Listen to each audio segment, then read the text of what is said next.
YouTube, and welcome to the second half of the reading of The Puppet Master's Regime. Now, I said it was going to be in 3 parts, but I decided to do it in halves, due to the fact that it just sounded better in halves. The second part will be done in one setting. So, without further ado, let's get back to reading. From the Testament of Marcus Edgar, 1918 to 1968. So, after that light bulb went out, the whole set started falling apart. We, the audience, tried our best to ignore it, but we found it near impossible. The set piece for the puppet shop screeched its way onto the stage. We could see in the far back the paper sky background falling down.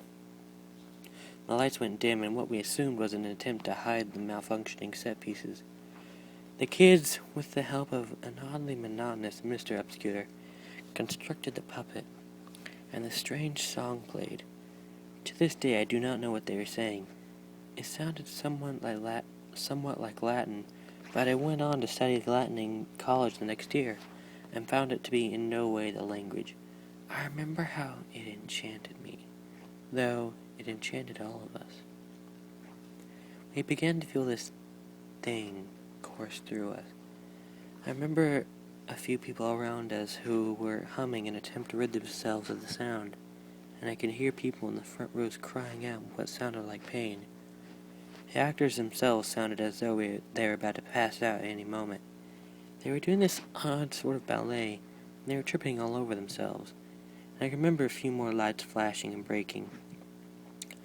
We all sat and waited for the song to end when... I'm sorry. I'm so sorry. I can't. From the Testament of George Frank, 1899 to 1999. The lights were going on and off at random, and we were all praying the damn song would end soon. It had this force going with it.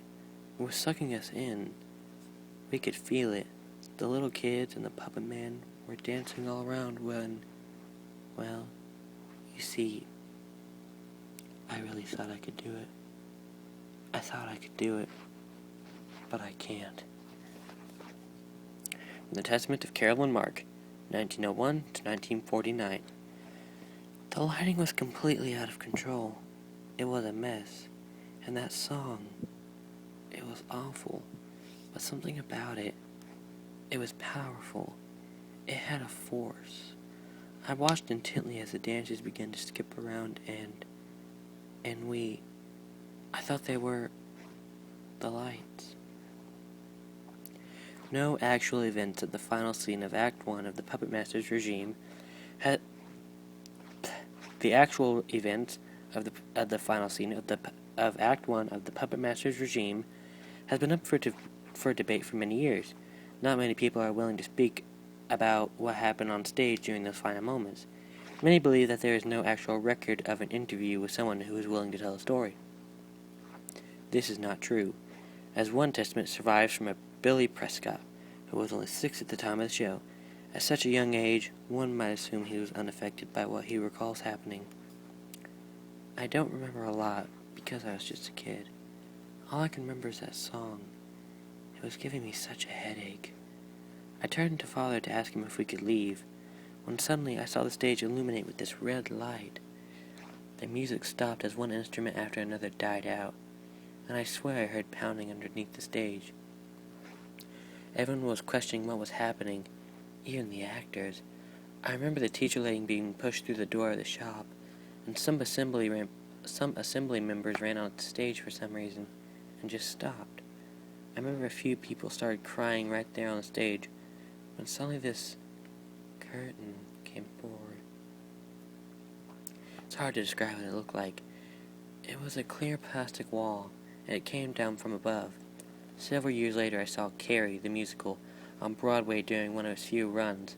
That thing came down on the prom goers when Carrie was using the laser lights to kill everyone. It was just like that. A bunch of set pieces from earlier scenes came down on the sides of the stage, trapping all the actors in the center. Then chaos erupted. The actors were pounding on the plastic wall thing when suddenly the curtain flew out and left us in the dark. The audience at the time thought it was just a really twisted ending to a terrible musical. We were about to get up when suddenly the curtain opened again, revealing a single light. And in it was a little boy, Mortar. He had clawed his way through the plastic wall. We could see the blood on his hand, but I remember how he looked. There were strings attached to every part of his body, like a puppet. Not only that, but we could all see his stomach, or lack of it anyway. It was like somebody had put a huge ice cream scooper in his belly. He was sobbing all over the stage, and everyone looked at him, not knowing what to do. And then he spoke. "Help me. Please. Help me," was all I could make out. And then he vomited and suddenly collapsed. The light came on. the lights all came on, and we saw the cast. They were all dead. Every one of them looked exactly like the little boy. Everyone had the strings attached. And we watched as all of them, even the little boy, as their strings were pulled, their lifeless bodies rose on cue, and they bowed. However, we cannot be certain that this is a credible account, but unfortunately, it is all we have to work with. The puppet master's regime sparked horrible debate among the theater companies.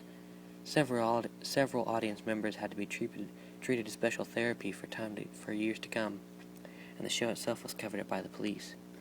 For years to come, the theater company, as well as the police department, who had never managed to solve the gruesome murders of the cast of the show, denied that the play ever existed. However, in recent years, the story has resurfaced, sparking much new debate on the subject.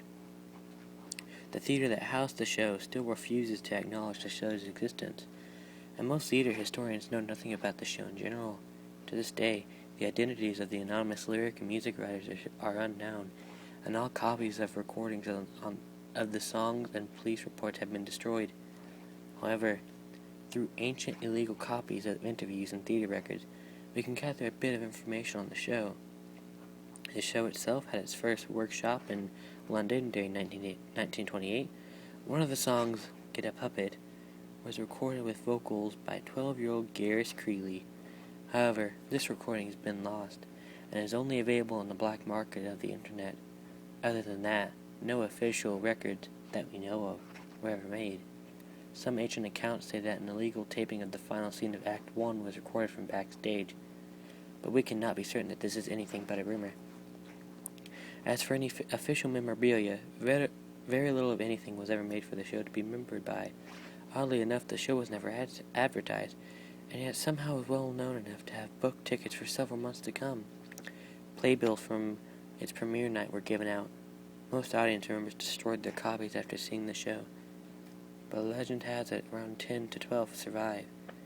On another note, over the years the show has grown a small cult fan base, and here recently an off-Broadway revival has been scheduled to premiere soon. Well, there you go, YouTube. The finale of Act 1 of the Puppet Master's Regime.